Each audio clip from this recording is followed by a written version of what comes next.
Está con nosotros el congresista Alejandro Cabero, también integrante de la mesa directiva. ¿Cómo le va? Gracias por estar con nosotros. Estar en Willax. Felicidades por el noticiero también. Muchas gracias. El día de hoy hay varios temas en agenda en el Congreso de la República. Hay comisión permanente y hay la ausencia de Eduardo Salguana como presidente del Parlamento. En tanto, hay mociones para censurarlo. ¿Cuál es su opinión sobre este viaje que ha realizado Eduardo Salguana a China? Mira, a ver, más allá de la sesión que tenemos hoy día, existimos 3 vicepresidentes para suplirlo. O sea, la ausencia de él hoy día estrictamente puede ser suplida por su vicepresidente. Yo le dije al presidente Salguana que yo no consideraba que el viaje era oportuno, por el momento, ¿no? Y que cada político en el fondo tiene que evaluar la circunstancia, si ese viaje finalmente le suma más de lo que le resta, si es el momento. ¿Qué le dijo Salguana? Es un viaje importante para él. Primero ha sido invitado por la Asamblea Popular China, ¿no? No es poca cosa que te invite el Congreso de China a una ceremonia oficial en la que ha sido recibido por el Parlamento chino. Él ha ido con una delegación de otros congresistas también. Entonces, él ha sopesado eso. Ahora, usted dice era importante para él. Hay quienes han dicho que es un viaje muy sospechoso.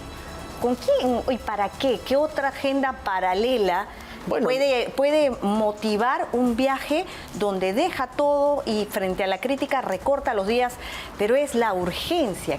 ¿Qué tema tan pendiente, tan de emergencia hay? Yo me imagino que él va a poder dar las explicaciones de por qué ha viajado y a dónde y por qué ha visitado los lugares que ha visitado, por qué su agenda se ha compuesto de la forma que se ha compuesto.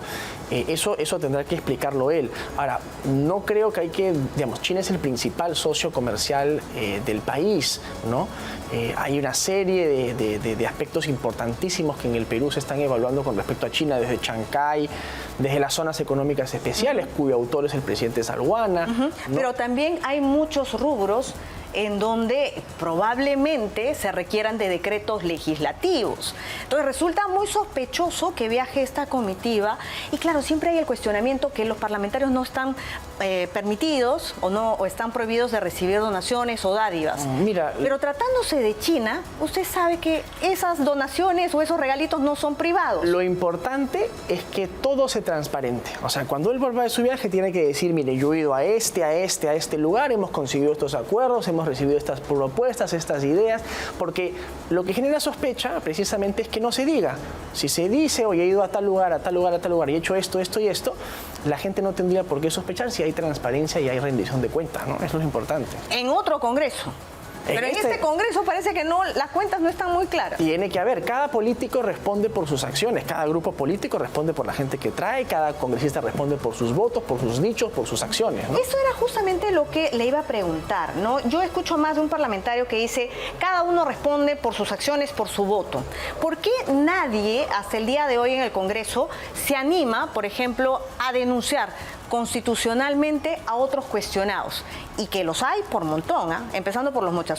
¿Por qué nadie tiene ese ánimo de separarse de los que están contaminados, marcar distancia y decir yo voy a denunciarlos a estos malos congresistas? Han habido diversas oportunidades en las que varios parlamentarios han denunciado constitucionalmente a otros, pero hay una cosa importante aquí. En muchos de los casos donde hay delito detrás, por ejemplo, el caso de la supuesta red de prostitución, ¿no? Si tú estás hablando de un delito detrás, a la que le pagamos todos los peruanos para perseguir el delito es a la Fiscalía, es al Ministerio Público. Por ejemplo, a mí me ha sorprendido que, habiendo esta denuncia periodística, ¿no?, sobre la supuesta red de prostitución en el Congreso, a 21 días se ha demorado la Fiscalía en hacer el primer allanamiento en las oficinas de recursos humanos, de la oficina jurídica del Congreso, de la Oficialía Mayor. 21 días. Entonces, la policía ni siquiera ha pedido las cámaras de la calle donde asesinaron a la chica Andrea Vidal de 40 balazos. Pero ahí son dos temas diferentes, ¿no? Porque claro, usted dice, ¿por qué el Ministerio Público se ha demorado tanto? Pero hay quien le pueda decir, pero si es este Congreso que de alguna manera le ha quitado autoridad al Ministerio Público, al menos en el tema de investigación, y más bien se lo ha entregado, se lo ha delegado a la policía. No, en absoluto. El Ministerio Público sigue teniendo autonomía y capacidad de poder investigar este tipo de cosas. Lo que pasa es que son unos incompetentes. ¿Y por qué sale la fiscal de la Nación? Politizan sus acciones cuando quieren y hacen las cosas como quieren. O sea, ¿cuánto les ha costado ni siquiera pedir las cámaras, la pericia balística, la pericia forense, para saber por qué asesinaron a Andrea Vidal? Porque lo que va a lograr llevar a descubrir todo lo que puede o no haber ocurrido en el Congreso es saber cuál fue el motivo y la causa del asesinato de esta chica y quién la asesinó, que es lo más importante para descubrir el fondo del asunto. La fiscal de la Nación ayer ha presentado estas demandas constitucionales, pero ha dicho que desde el Congreso se está debilitando el sistema de justicia. Usted menciona que por qué o cuestiona la inacción del Ministerio Público, de la policía, pero también tendría que haber una investigación, o tuvo que haber una investigación del propio Parlamento. Porque claro, esos 21 días fue después del suceso, pero esta era una investigación que venía mucho antes de que asesinaran a esta joven. Existe una investigación del Parlamento. De hecho, el congresista Juan Burgos de la Comisión de Fiscalización ya ha citado personas, ya está investigando. Lo que pasa es que tú si no tienes elementos que puede conseguir el Ministerio Público, que puede conseguir la policía, las cámaras, la pericia balística, la pericia forense. Pero eso es después del crimen. Y el señor Burgos es un político. Y obviamente cuando no se tiene una investigación clara y no se sabe cuál es el fondo del asunto, ¿no? Y a río revuelto ganancia de pescadores. Todos en el Parlamento en este momento quieren sacar alguna suerte de rédito, ¿no? Condenando la supuesta rédito. Pero más que rédito, lo que llama la atención es que, claro, hay toda esta investigación en la Comisión de Fiscalización luego del crimen, pero esto era un secreto a voces en el Parlamento. Es más, perdón, secreto a voces, ¿por qué? Porque ya inclusive había una investigación periodística de este canal con relación a todas estas contrataciones irregulares. Pero hasta ahora, pues, de la investigación no ha salido absolutamente nada que te puede decir, sí, hay elementos de convicción para tal cosa, para tal cosa, para tal otra. O sea, como te vuelvo a decir, esta tarea que es del Ministerio Público, no ha avanzado absolutamente nada. Entonces la gente está hablando en función de especulaciones, en función de supuestos. Por eso todo el tiempo es la supuesta red, habría supuestamente hecho esto, habría supuestamente hecho lo otro. Y lo que a mí me preocupa es que hasta que... Claro, pero básicamente por hasta que no es un formalismo. Es que no se puede, uno no puede precisar algo o confirmar algo mientras no hay una Por supuesto, entonces lo que más daño le hace al Congreso es que al Ministerio Público no avanzar, y yo creo que a propósito no avanza para permitir que se siga especulando, pero cuando se avanza y se sabe, esta es la razón de fondo, ha habido este delito o no ha habido este delito, o no hay elementos de convicción, o se sabe por qué se asesinó a Andrea Vidal de 40 balazos o no se sabe, ¿no? En el camino en el que la Fiscalía dilata y no investiga, es cuando las especulaciones pues empiezan a destruir. La policía en todo caso. Y el Ministerio Público, y empieza a politizarse el asunto, empieza a destruirse la imagen del Parlamento con supuestos, con dichos, con rumores, con chismes de pasillo. Y eso es terrible, no para los parlamentarios, para la institución del Congreso, que es la que hay que proteger y defender a pesar de todo, y ser objetivos si es que el Ministerio Público encuentra algo. Por eso yo digo, y hasta el día de hoy vuelvo a exhortar, y aprovecho tu espacio para exhortar. O sea, señores del Ministerio Público, ¿qué están haciendo para descubrir quién asesinó a Andrea Vidal? ¿No? ¿Qué están haciendo para descubrir el fondo de este asunto? Porque finalmente, entre especulaciones y supuestos, terminamos dañando la imagen de una institución que es fundamental para la democracia. Pero son los propios congresistas los que dañan la imagen. Hay diversas razones, hay diversos motivos. Transparencia justamente ha hecho un informe, lo llaman los 20 golpes legislativos, y habla básicamente del retroceso de varias leyes que se han aprobado en el Parlamento en cuestiones de educación, en lucha contra la criminalidad. Mira, cuando le gusta, la pasa es que Transparencia... ¿Son golpes legislativos? No, Transparencia es una ONG caviar que cuando le gusta una cosa, ¿no? Pero están las leyes. Cuando no le gusta una cosa, digamos, es golpe, cuando no le gusta una cosa es dictadura parlamentaria. Pero usted se va al Mensajero.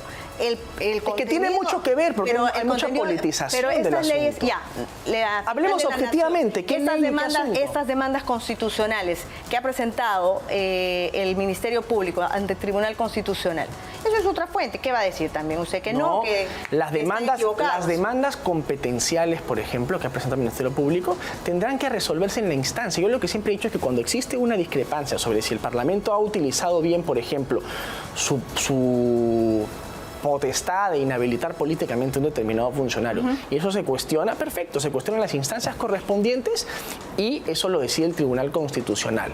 En algunas cosas el tribunal le ha dado la razón al Congreso, en otras no. Perfecto, así funciona la democracia del Estado de Derecho. Pero, O sea, pero de ahí a decir en un informe... ¿Usted defiende todas estas leyes que Depende últimamente se han dado? depende qué, por ejemplo. O sea, hay que ver específicamente qué asunto se está cuestionando. Mire, esta última sobre la detención preliminar, que luego el Congreso tuvo que retroceder. La hemos corregido. Por cierto, que la presidenta Boluarte hasta ahora no se pronunció. Yo hasta ahora lo que he dicho es que ¿por qué la presidenta no la promulga lo más pronto posible? ¿Por qué cree? No lo sé, o sea, habría que preguntárselo a ¿Quién ella. sería el primer detenido de manera preliminar? Mira, si la presidenta no la promulga, la Constitución lo que establece es que el Parlamento igual la va a promulgar por insistencia. O sea, a sola firma el presidente, eso se va a promulgar igual. Pero hay que distinguir una cosa de la detención preliminar, ¿ya? La detención preliminar no es lo mismo que la detención preventiva, ¿ya? La detención preliminar es...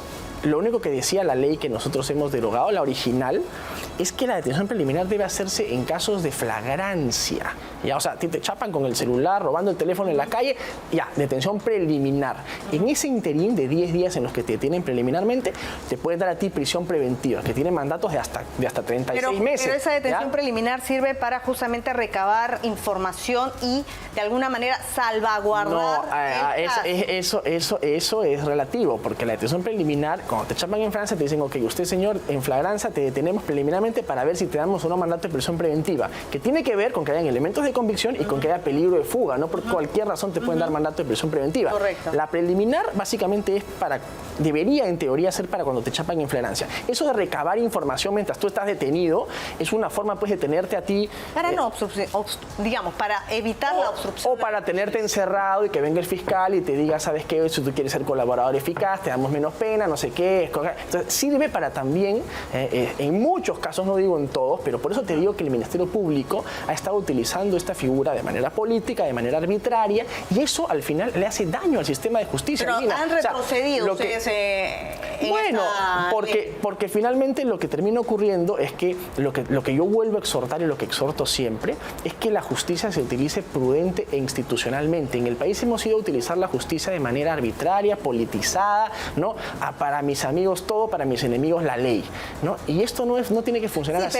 Y cuando no me gusta una ley es dictadura parlamentaria, cuando no me gusta una ley es golpe de Estado, cuando no me gusta una ley, ¿no? Es un ataque, un atentado a la democracia y finalmente no discutimos los asuntos de fondo. Pero terminan beneficiando, ¿no?, de manera paralela a organizaciones criminales, a organizaciones donde hay delincuentes que se amparan justamente en estas leyes para porque lo que ha ocurrido, también vuelvo a decir, el Ministerio Público, Albina, se ha dedicado a perseguir al enemigo político y no al delincuente. Y eso es un problema grave. ¿Ya? ¿Cuántas organizaciones criminales, el Tren de Aragua, los Pulpos, cuántos ha chapado el Ministerio Público? Claro, pero perdóneme, en el Congreso de la República ahora también hay muchos investigados por actos delictivos. También. Yo no digo, entonces, ¿la delincuencia está afuera y también está dentro? Yo no digo que eso no tenga que investigarse. Entonces, ¿cómo distinguirlo? Yo no digo que eso no tenga que investigarse en absoluto, pero también lo que cuestiono, estas leyes, por ejemplo, ya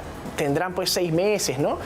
La criminalidad en el país viene desbordándose de muchísimo tiempo antes. Eso está asociado a conductas delictivas también. También, y tienen que investigarse, tienen que sancionarse con todo el peso de la ley. Pero eso no quita... ¿Pero usted cree que hay ánimo, en verdad, hay voluntad política para investigar? Que el Ministerio Público investigue también. Yo no digo que no tenga que investigar. Lo que digo es que no politice los asuntos y no utilice arbitrariamente las figuras cuando le conviene. Eso por un lado el Ministerio Público, pero por lo pronto en el Congreso de la República, nuevamente, es que el problema está ligado, ¿no? ¿Cuántas denuncias constitucionales hay contra estos congresistas que están asociados a la señora fiscal, si tiene los elementos de los congresistas, ¿por qué no los denuncian constitucionalmente? Si yo tengo mi compañero que es un mochasueldo, que tiene otras denuncias, nosotros hemos destituido a la señora Jordero Jontay por mochasueldo. La hemos votado del Congreso. Habían elementos de convicción suficientes y ella seguramente estará con un proceso ahorita abierto en el Ministerio Público por el delito gravísimo que ha cometido y puede terminar como el ex congresista Michael Urtecho en prisión. O sea, pero vuelvo a decir... El tema es que ese fue un precedente y de ahí no se ha vuelto a dar. Tienes que ver los elementos de convicción, pero si el Ministerio Público no investiga y no hace absolutamente nada y no mueve un dedo, perseguir el delito es una tarea por la que nosotros le pagamos a los fiscales. O sea, aquí lo que ocurre es que estamos acostumbrados a que el Ministerio Público te persiga a los enemigos políticos y a los delincuentes. ¿Cuántos trenes de Aragua ha chapado el Ministerio Público? ¿Cuántos pulpos ha chapado el Ministerio Público? Bueno, en el Congreso de la República Han asesinado de 40 balazos a Andrea Vidal. ¿Y qué ha hecho el Ministerio Público para encontrar quién la mató? Han asesinado a la ex candidata en la alcaldía del RIMAC, Aíta Latipula, ¿ya? De 3 balazos en la cabeza en el RIMAC. Y hasta el día de hoy el Ministerio Público y la policía no han hecho nada para saber quién la mató. Usted, por lo que entiendo, apuesta por este Congreso. No, yo apuesto por la historia. No, Albina, es que ni siquiera le voy a mencionar que no pongas palabras en mi boca. No, le estoy preguntando. Yo apuesto por la institucionalidad del país y en el Parlamento, que somos 130 personas, somos 13 grupos políticos, no andamos unísonamente, todo se vota y se debate democráticamente. Cuando hay cosas que a la gente le gustan que hace el Parlamento, sí, la democracia, la institucionalidad. Cuando no, entonces es dictadura. O sea, tenemos que aprender a convivir en democracia, entender que hay cosas que nos pueden gustar, cosas que no, y que además el Parlamento es diverso, que hay gente que responderá por sus votos, por sus acciones, por sus declaraciones. Pero decir el Congreso hace esto o hace lo otro es bastante ligero. ¿No es el peor de la historia? Para mí de ninguna manera. Era una interrogante, pero usted por ahí... Mira, Albina, perdóname, sí. porque esta declaración después se saca de contexto. O sea, después dice, no, a ver, que este no es el peor de la historia. Oye, este Congreso resistió el golpe de Estado de Pedro Castillo, ¿ya?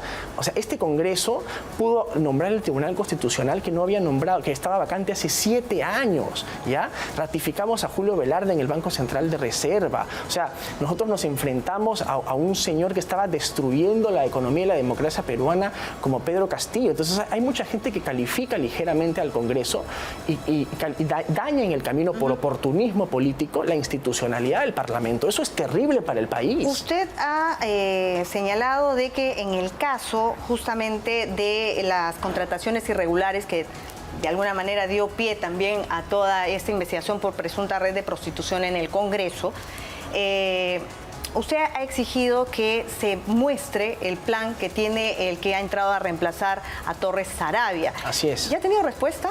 ¿Por qué tanto? He enviado el oficio ayer, tampoco esperamos que en un día me conteste, pero sí lo que le he pedido muy contundentemente al señor Delgado, que ha asumido la oficina de asesoría legal del Congreso, es que me diga primero el estado situacional de lo que ha encontrado. Ya tiene algunos días en la oficina que me puede decir, oiga, he encontrado esto, hay tantos trabajadores, cumplen o no cumplen los requisitos, a qué tareas se dedican, cómo están además los informes que tiene que emitir esa oficina respecto de los casos que lleva el Congreso, tanto en el Tribunal Constitucional como en el Poder Judicial. ¿Pero qué es lo que ha estado pasando?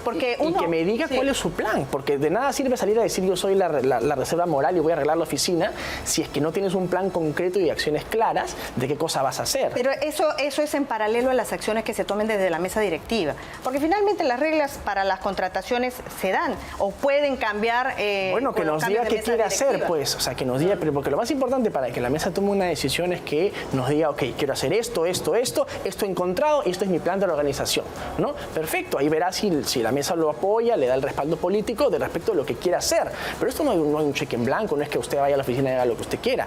Díganos qué cosa es lo que quiere hacer, preséntenos un plan y ese plan se evaluará y se concretará en su momento. Ojalá que sea pronto.